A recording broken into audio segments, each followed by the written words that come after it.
जब मैं accountable government की बात करता हूं तो हमने अपनी रिस्पॉन्सिबिलिटी प्रधानमंत्री मोदी जी ने ली, गरीब कल्याण। अब ये गरीब कल्याण स्लोगन नहीं था। 70 साल से गरीबी हटाओ का नारा लेकर के हम नहीं चले रहे, हमने गरीब कल्याण करके दिखाया है। और आंकड़े इस बात के सबूत है कि 25 करोड़ लोग आज गरीबी की रेखा से बाहर आ चुके हैं। और ये मेरे आंकड़े नहीं हैं, ये आंकड़े नीति आयोग के हैं, ये आंकड़े इंटरनेशनल फोरम्स के, इकोनॉमिक फोरम्स के हैं। और उसी तरीके से extreme poverty has dropped by 80% decline. प्रधानमंत्री अन्न योजना, 80 करोड़ जनता को 5 किलो गेहूं या चावल देना, ये कोई छोटी घटना नहीं है। आवास योजना, आवास योजना में 4 करोड़ घरों को, आप ही जब अपने ट्रैवल करते थे गांव में तो आपको खपड़ैल के मकान दिखते थे, फूस के मकान दिखते थे, आज आपको पक्के घर दिख रहे हैं।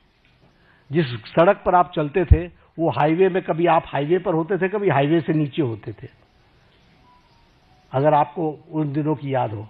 आज आप जिस हाईवे पर चलते हो आपको खुद ही ध्यान में लेना पड़ता है कि अगर डाइवर्जन लेना है तो स्पीड इतनी है कि 2 किलोमीटर पहले से ध्यान में लेना पड़ता है कि I have to go left.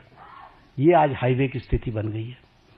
और इसी तरीके से अगर हम देखें, जैसे कहा 4 करोड़ मकान बने हैं और 3 करोड़ ये अगले 5 साल में और बनने हैं, उसका भी सैंक्शन हो चुका है।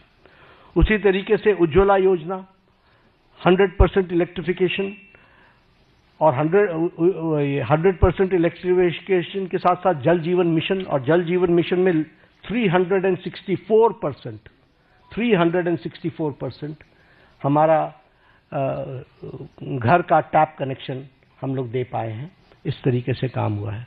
प्रधानमंत्री किसान सम्मान निधि में किसानों को मेन स्ट्रीमिंग की गई है। प्रधानमंत्री फसल बीमा योजना में उसमें भी मेन स्ट्रीमिंग की गई है। और जैसा मैंने कहा कि 100% इलेक्ट्रिफिकेशन में सौभाग्य योजना हो, चाहे उज्ज्वला योजना, उजाला योजना हो, इन सारी योजनाओं के माध्यम से सारे कामों को आगे बढ़ाया गया है।